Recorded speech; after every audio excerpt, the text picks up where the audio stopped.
incrementado la ocupación de viviendas desde que usted es presidente.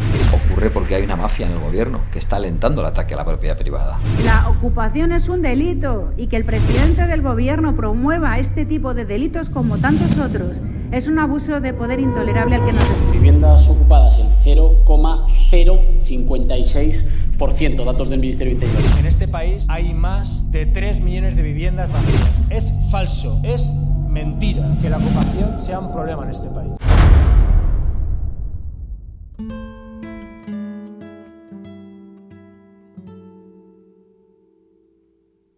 Bueno, pues la idea que hay un poco detrás del documental y la razón de ser del mismo surgió un poco a raíz de todo lo que uno ve y escucha siempre en YouTube, en la televisión, en la radio, en las redes sociales, Twitter, Instagram, etc.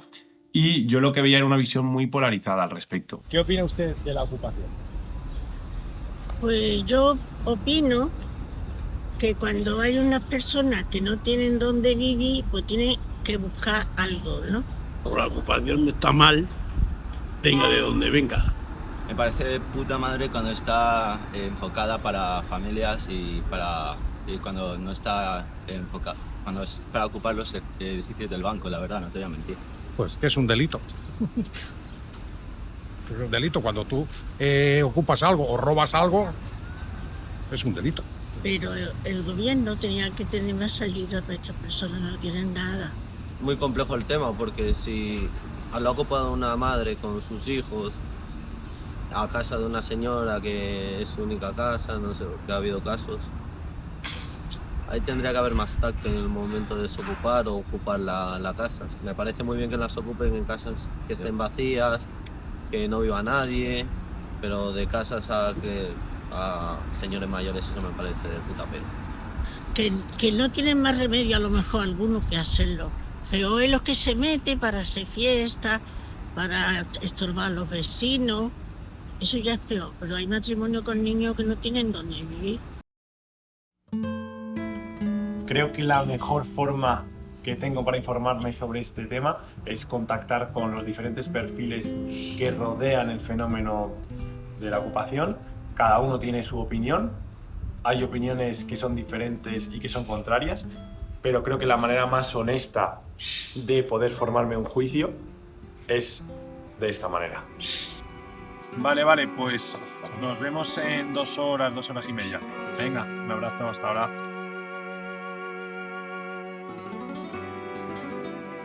Bueno, después de muchísimos intentos para conseguir personas que han ocupado viviendas, hemos conseguido el contacto de una, así que vamos a preguntarle todo lo relacionado con la ocupación. Hemos estado hablando antes de la entrevista que preferías que te tapásemos la cara para no revelar tu identidad. ¿Por qué motivo? Porque hay menores. Hay menores, no es algo que nosotros o que hayamos hecho, ¿sabes? Porque nos guste vivir así, sino ha sido una pura necesidad porque a lo mejor si soy yo solo, me da igual dormir en el coche o debajo de un puente. A mí lo que me pueda pasar, porque tampoco sé lo que me puede pasar, me da igual, pero mis hijos no se van a quedar en la calle sin un techo. ¿Has pensado en otras opciones en lugar de ocupar? Todas. Alquilar, comprar, pero alquilar no había. Incluso para alquilar te piden un dineral, te piden nóminas, te piden avales, te piden... Y dices, no entiendes el motivo y cuando vas al banco a pedir un préstamo, como fui a pedir para poder meter en una casa, me lo deniegan porque mi pareja no estaba de alta, el única nómina soy yo, que si te piden un montón de papeles, cuando en el mismo banco están viendo... que te estoy pagando. ¿Qué opinas de la ocupación en un sentido más amplio, en un contexto más general? En mi situación siempre la he defendido, siempre me ha parecido mal, o incluso una familia que estuviese en su propia casa, ha tenido un problema económico, por salud, por lo que sea, no ha podido amortizar lo que es su hipoteca, que le quiten esa casa, lo manden a la calle y luego se metan unos ocupas porque van a vivir la vida, eso no me parece. Entonces, en tu caso, por ejemplo, ¿estás ocupando una vivienda bancaria o es de un particular? No. Mi vivienda, además, se la quitaron a unos propietarios por impago. ¿Nos podrías contar también cómo ocupaste la vivienda? Me metí una noche, no pegué a la casa, metí en el edificio y rompí la cerradura. Taladré la cerradura, le quité las vueltas, me metí para adentro, puse mi bombín y me puse a trabajar dentro de la casa. ¿Y bajo qué condiciones ahora mismo te pueden echar de la vivienda? Si llega el banco, me manda una empresa que se ocupa o llega un juez y me eche. Para terminar, la pregunta entre comillas del millón es ¿qué solución propones para la crisis de vivienda en España? Lo principal sería esta gente que se dedica a vivir del cuento, que tengan grandes castigos, para que el alquiler, sobre todo el alquiler, no se ponga tan duro. Y los bancos también puedan coger, yo creo, un poco de confianza, ¿sabes? Y puedan entregar algo de dinero para poder comprar. Porque tus vecinos, amigos, familiares saben que estás viviendo de Ocupa. No. Nosotros somos una familia de bien, que nos hemos visto en esta situación y para nosotros lo que hemos hecho no es algo que sea un orgullo. Lo que nosotros vamos diciendo es que la casa la hemos comprado. Habrá mucha gente que esté viendo la entrevista que empatizará y simpatizará contigo y que te desee lo mejor. Entonces, yo creo que pregunto un poco en nombre de todos si ves luz al final del túnel, si crees que encontrarás una solución. Yo espero que sí, porque otro de los motivos que nos ha movido a hacer esto es saber si el banco llegase a llegar a un acuerdo con nosotros. Y una vez que ya estamos dentro, si no me quieres dar la hipoteca ya que estoy dentro, así podemos llegar a un acuerdo y me puedo quedar con la casa. Y nada, desearte la mejor de las suertes y muchísimas gracias por venir.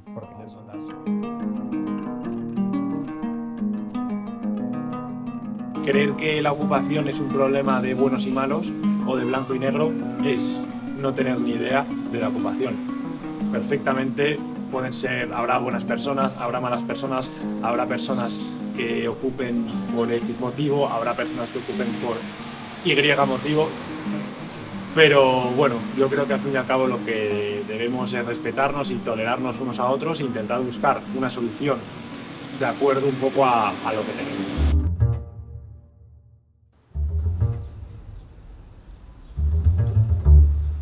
Hago un breve parón en el documental para agradecer a NordVPN por hacer posible este episodio, por hacer posible este documental sobre la ocupación, y os explico, en caso de que hayáis estado viviendo los últimos 10 años en una cueva, pues os voy a explicar cuáles son las bondades de esta gran empresa, y es que es la VPN más rápida del mundo, cuentan con más de 5.800 servidores distribuidos en más de 60 países, su cifrado es el mejor que hay actualmente para este tipo de servicios, y es que os blindan y lo podéis utilizar como protección contra amenazas y como protección contra malwares malignos.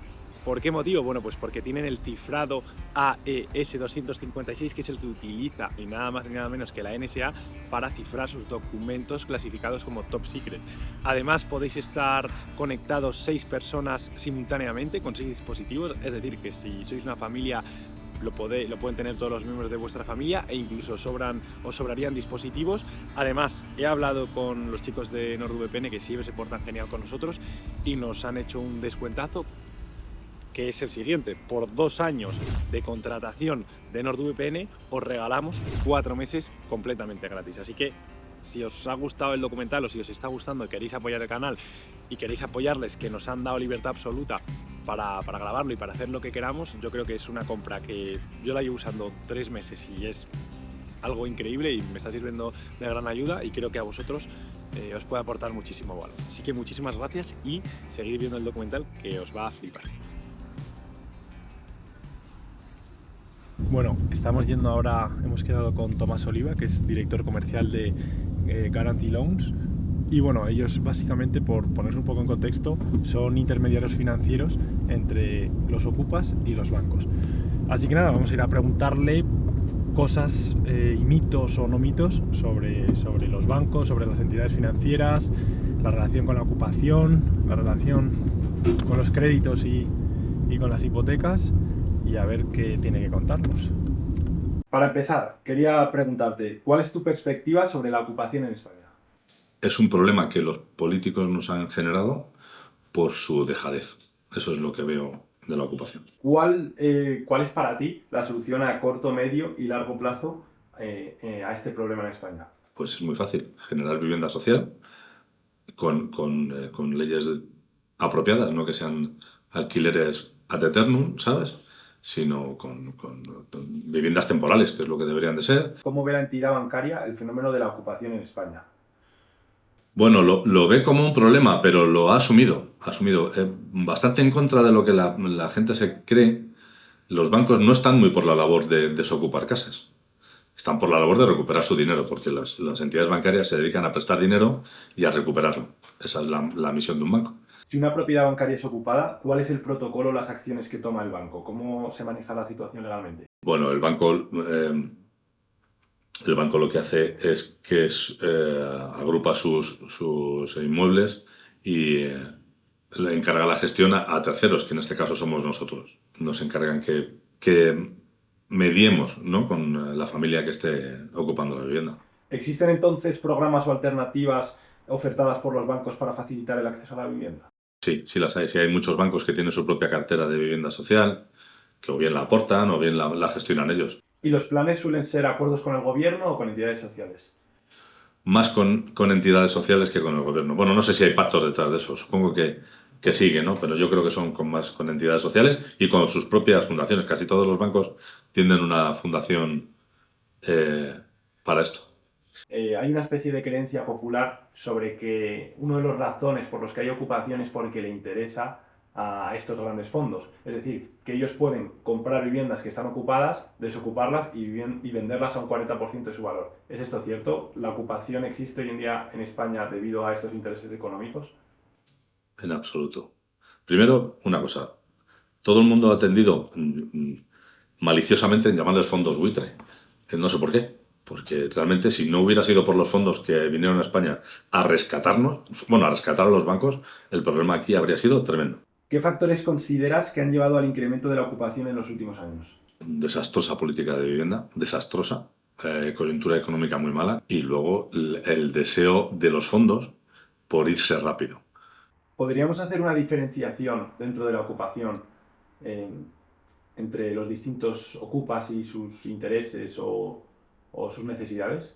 Pero hay gente que ocupa porque no tiene más remedio, porque tiene hijos, porque necesita una vivienda y no ha habido un servicio social que le haya prestado una ayuda, ¿no? Lo que pasa es que luego hay otra gente que eso no lo entiende, que su educación lo que dice es que hay que ocupar porque esa vivienda es de todos, o no, y la quieren para montar narcopisos, como es muy habitual, sobre todo en Cataluña. ¿Es lo mismo un inquilino moroso que un ocupa? No, en absoluto. Un inquilino moroso es una persona que tiene un contrato que seguramente esté en vigor y que lo que tiene es una mala situación económica. Nada más. Una cosa es que debas 3 recibos y otra cosa es que debas 58 recibos. Claro, si llevas 5 años sin pagar, evidentemente el problema es distinto. ¿Y cómo actúa el banco cuando hay un impago de una hipoteca? Desde el principio de todo, cuando hay un impago de una hipoteca, el banco lo que hace es que negocia contigo. Primero te permite que tengas varios impagos. Negocia las posibles carencias que puedas tener. Si realmente es un problema coyuntural o va a ser un problema a largo. Si es que es debido a una separación, si es debido a que te has quedado sin trabajo. O sea, el banco, aunque no lo parezca, está siempre dispuesto a escuchar. ¿Cómo enfocáis vosotros una desocupación y qué diferencias hay con empresas de desocupación famosas como, por ejemplo, puede ser Desocupa o Desocupa Demolition? Lo primero es contactar con el Ocupa, ¿no? Hablar con él y averiguar sus necesidades y saber qué es lo que le pasa. Una vez que sabes si hay riesgos de vulnerabilidad, que hay personas a su cargo dependientes, ¿no? o que realmente lo que tiene una situación difícil porque no tienen trabajo, no lo van a tener a corto plazo y no van a poder resolver eso, les empezamos a ofrecer soluciones habitacionales.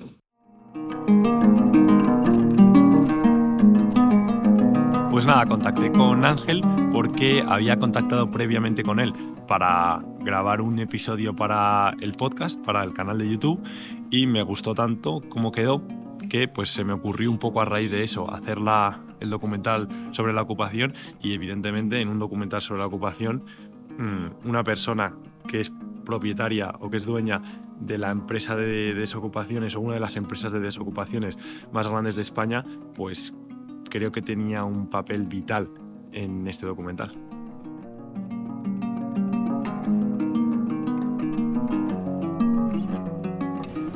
La confianza es la clave del éxito, la actitud la clave del destino Y esas han sido siempre mis bases, tío. Y voy a seguir con ello. A mí me educaron así, mi padre y mi abuelo.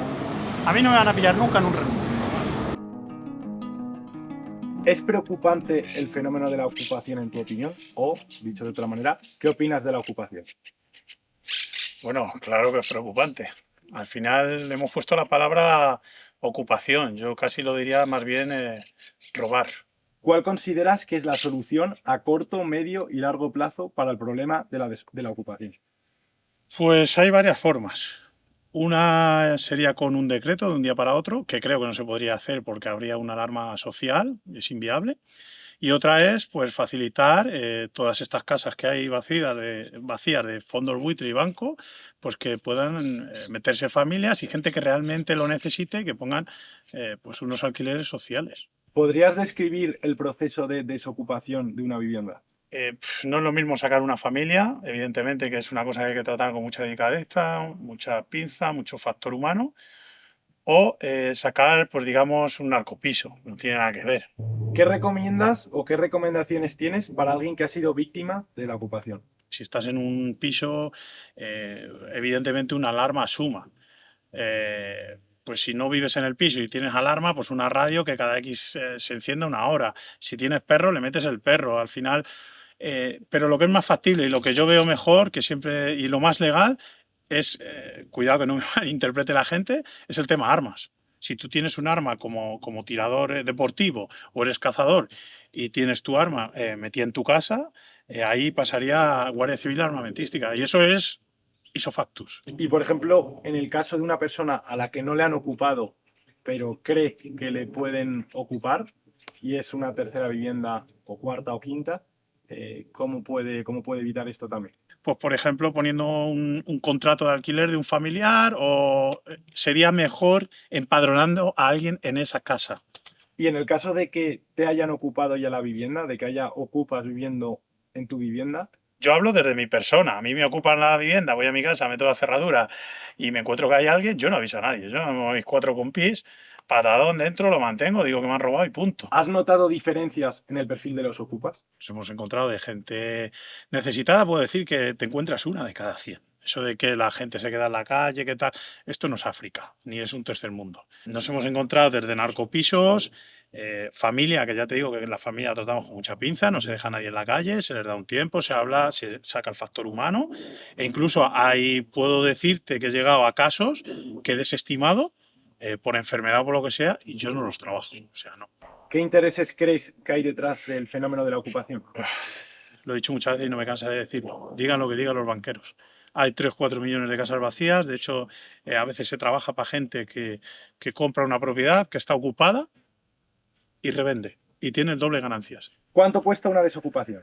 Bueno, pues una desocupación tiene desde 2.000, 2.500 hacia arriba. Depende de las dificultades, depende de la gente que hay adentro, porque no es lo mismo, obviamente, sacar una persona que si tienes que sacar 5. ¿Os han llegado a sacar armas en alguna desocupación? En la calle Lima, Fuenlabrada, hemos tenido también en un pueblo de Toledo que se llamaba Yepes, nos sacaron un cuchillo igual, sí, nos han sacado varias veces. ¿Qué opinas de que os relacionen con grupos de extrema derecha?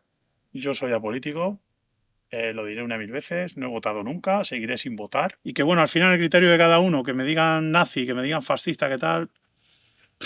Yo ahí no puedo convencer a cada uno, esto es libre de pensamiento.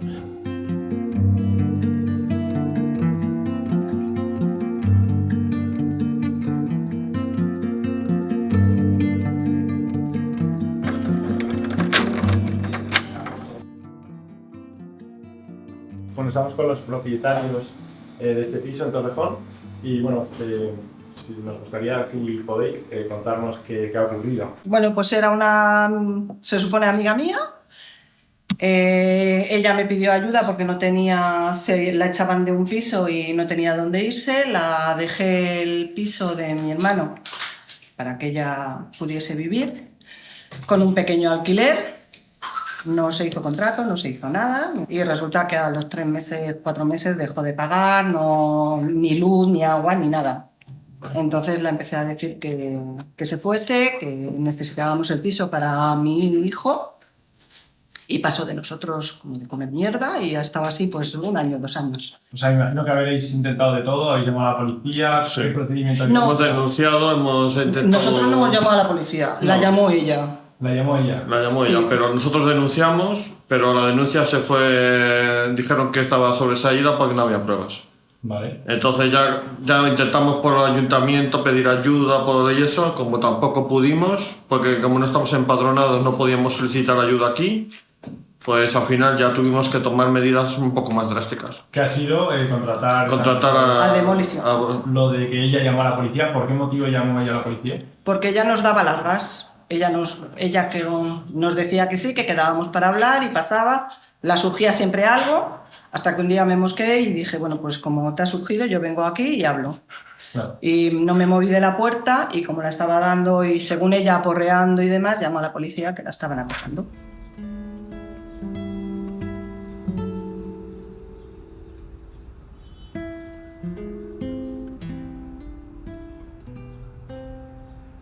Otra de las grandes dudas que tengo y de las grandes dudas que me surge es qué ocurre entre los policías y los ocupas. Cada persona a la que he preguntado tiene una opinión diferente. Algunos dicen que los policías pueden interactuar, otros que no pueden entrar en la vivienda ocupada. Es un lío absoluto. Me he intentado documentar de 1000 maneras, pero me siguen surgiendo muchísimas dudas y yo estoy seguro que a muchos de ustedes que están viendo el documental también. Así que yo creo que la mejor manera de quitarnos de dudas es contactar con un experto en el tema. Hoy estamos con Samuel Vázquez, presidente de Una Policía para el Siglo XXI. Primera pregunta que quería hacerte. ¿Cuál es tu perspectiva sobre la ocupación en España? La ocupación es la zona cero, o al menos en Una Policía para el Siglo XXI la denominamos la zona cero de las zonas de confort criminal, que es el tercer estadio justo antes de las zonas no-go. Son situaciones que ya han vivido países como Francia o Suecia. ¿Qué son las zonas de confort criminal? Pues las zonas que crean con sus políticas los políticos, bien por acción u omisión, bien por incompetencia, por ignorancia, cuando no por connivencia. Que los ocupas empezaron siendo un problema de gente que se supone no tenía casa y tenía derecho a vivir, y en la última nota que se ha filtrado de la Brigada de Información de la Policía Nacional de Madrid con respecto a las bandas latinas, ahora sabemos que algunas bandas latinas utilizan las casas ocupadas para ocultar armas, para ocultar droga y para cometer actos de agresiones sexuales, a veces a menores. En Barcelona, los últimos detenidos, gran parte de los últimos detenidos en operaciones yihadistas, vivían en casas ocupadas. ¿Cuál es la solución a corto, medio y largo plazo al problema de la ocupación en España? Es una solución de política criminal y de política a secas. La propiedad privada está en la base de la libertad. El hombre se hace libre cuando ese trozo de terreno que trabaja para un cacique, para un conde, para un rey, para un zar, pasa a ser su trozo de terreno. Hasta ese momento el hombre no es libre. Por lo tanto, la propiedad privada hay que defenderla hasta el final. Porque es un pilar de la libertad. Cuando se recibe una denuncia de ocupación, ¿cuál es el procedimiento estándar que sigue la policía? Que nosotros sabemos lo que tenemos que hacer ante una ocupación. Pero muchas veces, pegar una patada en la puerta tiene un coste. Te pueden grabar, un coste mediático, pueden hundir a tu familia. Hoy en día, el allanamiento de morada, el ocupar una vivienda, se soluciona por la vía rápida, la vía policial, muchísimas más veces que hace unos cuantos años. ¿Por qué? Porque el modelo policial ha avanzado mucho, pero no en el nivel de estrategias, sino en el nivel operativo. Es decir, hay miles de policías en España que gastan miles de euros al cabo del año en una formación, que pagan ellos. Entonces, ahora, el delito de allanamiento, es decir, en primera vivienda, en vivienda, segunda vivienda, vivienda de vacaciones, es bastante más fácil que lo solucione el policía nada más llegar. Pero todavía hay veces que no, porque el policía al fin y al cabo asume el coste. ¿Y por qué tengo que asumir el coste de esto? Y ese miedo a actuar, que ha calado en el mundo policial, es lo que marca la diferencia y no un protocolo real entre que a ti te ocupen una casa y ese día los policías que vayan sean proactivos o tengan motivación evitativa. ¿Existe alguna diferencia si la vivienda ocupada es una residencia habitual, una segunda vivienda o una tercera vivienda en adelante? Los edificios vacíos, abandonados, a veces de múltiples propietarios de fondos buitre, de bancos, demás, cuando entras en un edificio de esos, es usurpación. Nuestro sistema legal le da poco importancia a eso, lo convierte en un delito leve. Si pones una denuncia no permite a la policía actuar de oficio y si pones una denuncia en el juzgado se puede eternizar. Luego está el allanamiento de morada, que es cuando se entra en el domicilio donde vive alguien, aprovechando su ausencia. No está de vacaciones, o se entra en un segundo domicilio que utilizas para las vacaciones, para los fines de semana, o sea, pero allí vive alguien, está amoblado y vive alguien. Ahí, según la ley, si una persona llega a su casa y ve la vivienda ocupada y llama a la policía inmediatamente debería entrar, si tiene que dar una patada en la puerta, la da, entrar y recuperar esa vivienda. ¿Y qué cambios legales facilitarían el trabajo policial en relación a la ocupación? Todo cambio legal debe llevar aparejado una premisa, que es la inmediatez. La inmediatez en la justicia es fundamental. Es decir, la posibilidad de recuperar en el acto aquello que ha sido violentado por otros, ¿no? ¿Y cómo maneja la policía estas situaciones donde los ocupas son familias con menores o personas en situación vulnerable? Obviamente no va a haber ningún policía que eche a una familia con niños de casa a las 3 de la madrugada. Pero hay que darse cuenta de que muchas veces vemos documentales grabados, donde se ven escenas de pánico, familias que salen gritando, no nos han dejado ni coger nuestros enseres, nos han echado de una patada. Bueno, esto es mentira. Esto es utilizar el sensacionalismo para ir en contra de jueces, policías, pero no es así. Cuando un juez ejecuta una sentencia de expulsar a una familia porque no es su vivienda, mucho tiempo antes la ha avisado, le ha dado un periodo para abandonarla. Se han popularizado mucho en los últimos años las empresas de desocupación. Las dos más famosas son Desocupa Demolition y Desocupa. ¿Cuál es tu opinión acerca de estas empresas? Si yo llamo a la policía, en muchas ocasiones no me recuperan la casa. Pero si llamo a este señor, sí. Son una solución a una falla del sistema. El sistema ha fallado y estos señores tienen la solución. Si nos puedes contar un poco el proceso de esta desocupación. Bueno, pues el proceso de esta ocupación ha sido bastante largo.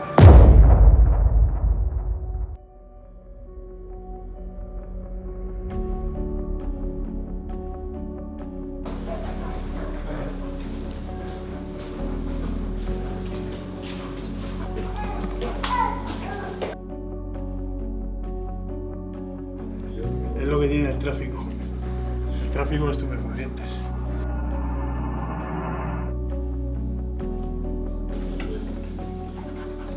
Esto es lo que tiene. Yo siempre he dicho que según en la casa, así se lo subo. ¿O no?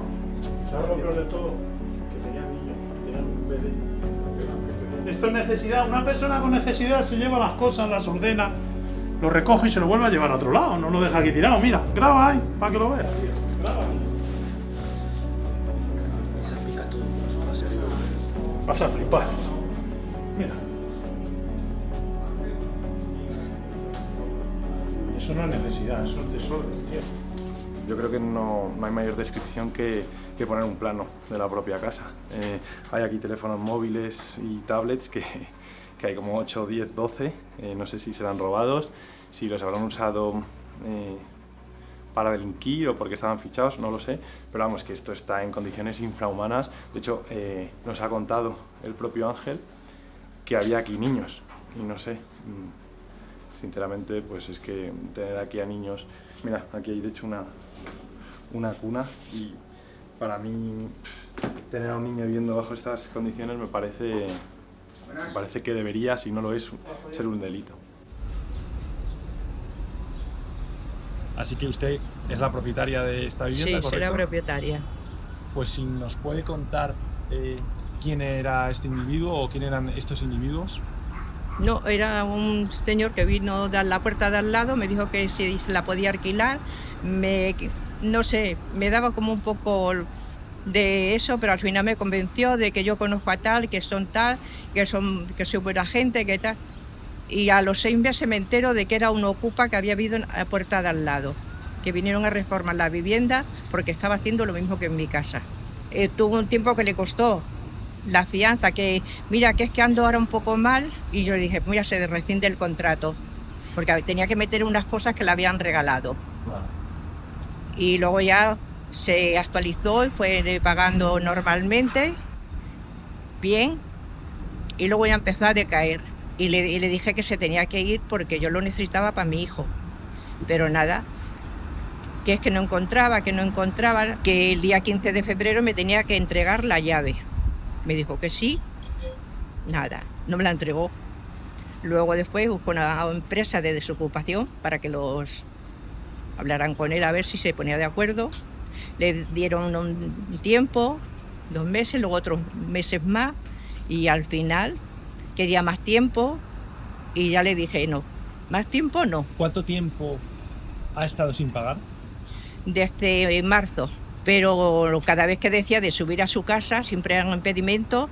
Tenía quitado el timbre del telefonillo, que no sonara, el de la puerta y todo. ¿Vivía con su familia? Vivía con su familia, tenía 3 niños, su mujer. ¿Usted ha denunciado a...? No, yo no he denunciado ahora, le íbamos a denunciar ya. Bueno, ya estaba en marcha la denuncia. Yo le dije que fueran pacientes por los niños, porque a mí lo que eso eran los niños, porque ellos al final son adultos, y más haciendo él lo que hacía.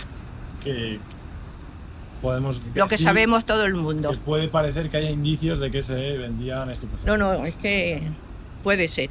¿Era su primera, su segunda o su tercera vivienda? No, yo tengo la segunda vivienda, pero es que yo tengo una pensión muy pequeña. Y yo vivo con esa... Claro. Eso, yo tengo una pensión muy pequeñita. Claro, y que vive, podemos decir, gracias a... Al piso ese, es que yo si me falta el pago ese, ya tengo que pedirles.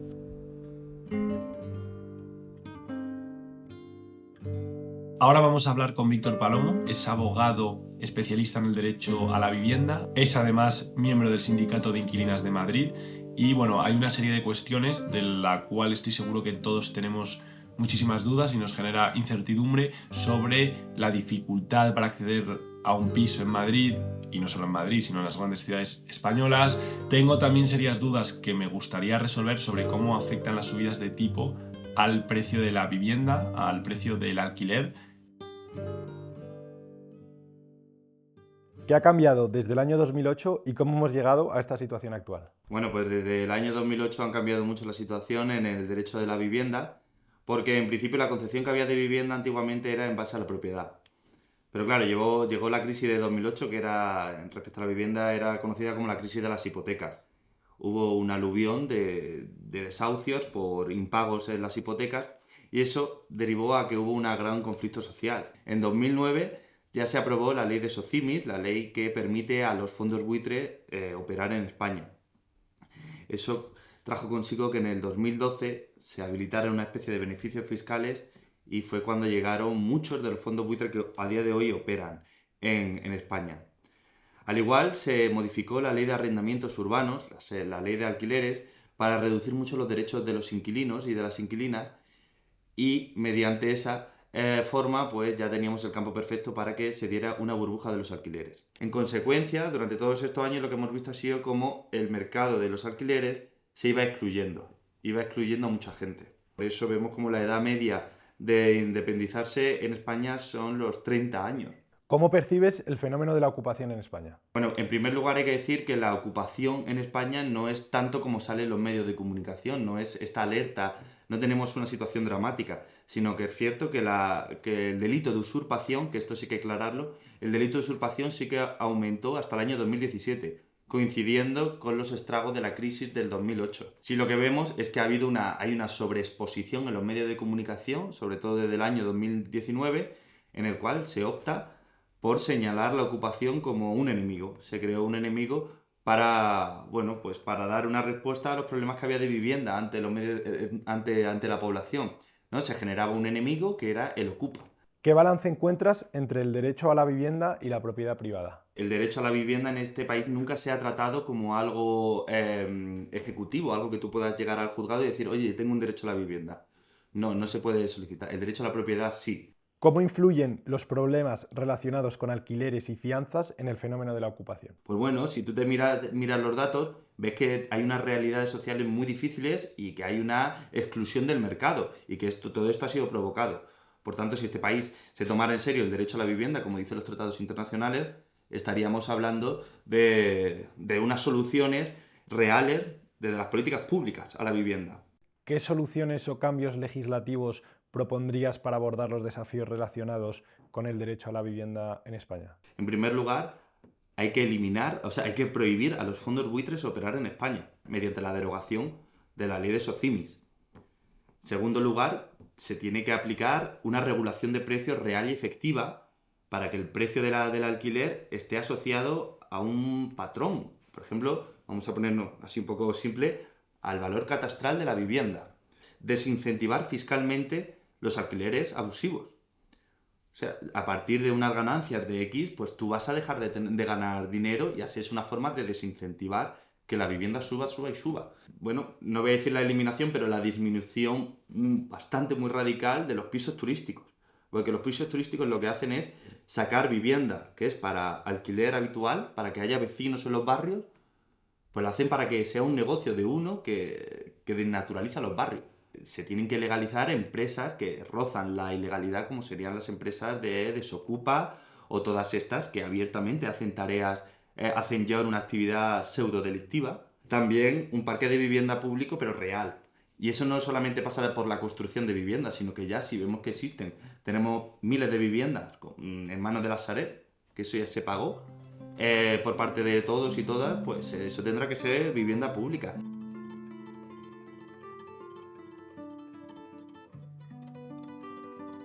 Bueno, vamos a tener ahora una videollamada con María José Baño Baño, que es profesora titular en el Departamento de Derecho Mercantil de la Universidad de Valencia. Además es directora del UDESCUP y bueno, es experta en todo lo relacionado con el cooperativismo, con la cooperativa de viviendas. Vamos a preguntarla sobre si puede ser la cooperativa de viviendas una alternativa a la ocupación para que las personas puedan tener una vivienda digna. Pues primera pregunta, empezamos con esta última parte del documental. ¿Qué es el cooperativismo de vivienda? Para hablar del cooperativismo de vivienda, primero hay que saber qué es una cooperativa. Cuando hablamos de cooperativa, hablamos de un instrumento que permite a las personas, ya sean productores como pueden ser agricultores, artesanos o trabajadores, o bien consumidores y usuarios de bienes y servicios, unirse para satisfacer de una manera conjunta, cooperando, es decir, para satisfacer sus necesidades.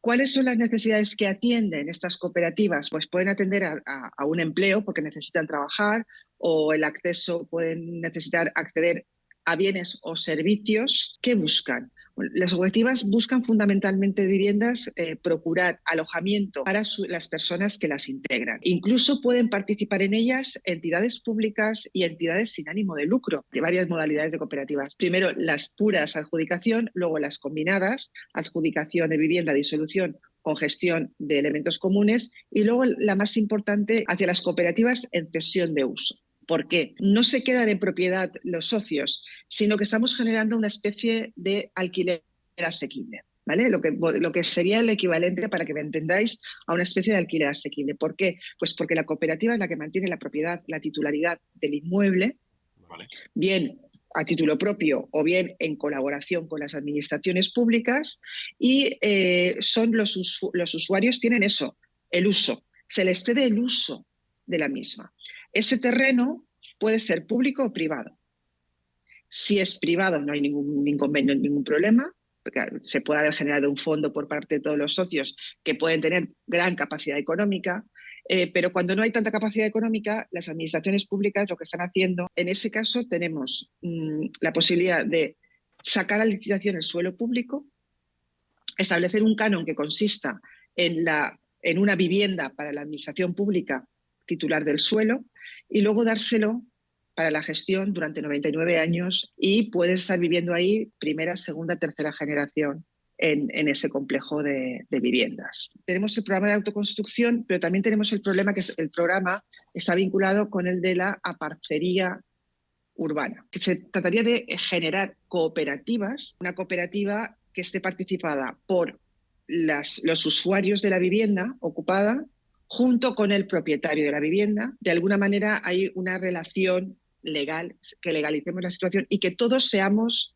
responsables de aquel bien que estamos utilizando. ¿Qué desafíos crees o qué desafíos encuentran las cooperativas de vivienda en España actualmente? El desconocimiento. Los jóvenes desconocen el funcionamiento. Los jóvenes no saben que pueden generar o que pueden crear una cooperativa o una asociación o para desarrollar cualquier tipo de actividad de estas características. Bueno, pues ya hemos terminado las entrevistas y después de haber conocido los diferentes puntos de vista sobre este tema, hemos recabado una serie de datos a modo de conclusión. Según un estudio del Institut Cerdà, en España hay más de 87.500 familias ocupando, las cuales están conformadas por más de 260.000 personas. El principal motivo de la ocupación, según este estudio, se encuentra en la escasez de vivienda social que hay, en que desde 2017 el número de hogares sin ningún tipo de ingresos ha aumentado en más del 76%, en un, además, parque de viviendas vacío que roza más del 500.000 de viviendas o de inmuebles vacíos, lo que se refleja en que el número de desalojos de viviendas por orden judicial se ha multiplicado por 2,25 desde 2008. Así que muchísimas gracias por haber visto este documental. Estad muy atentos y suscribiros al canal porque va a haber muchísimos más de una infinidad de temas que vais a flipar y vais a alucinar. Así que nada, muchísimas gracias y nos vemos en los siguientes episodios. ¡Chao!